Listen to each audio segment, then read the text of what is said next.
So just an image breakdown of everything you saw in that animation. Sporulation starts with our standard vegetative cell. When environmental conditions are unfavorable for a cell to grow and reproduce, it moves into the beginning of that cycle where that chromosome is duplicated and separated into two parts. Then you have the forespore and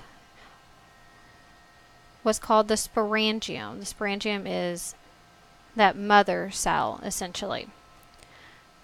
That DNA will degrade. The sporangium will start to engulf the forespore. So you end up with two layers of membrane around the early spore. In this time, peptidoglycan will be laid down in between those two layers of membrane. So we're essentially building a cell wall between two layers of membrane, forming the cortex, and extra coats will be added around that cortex.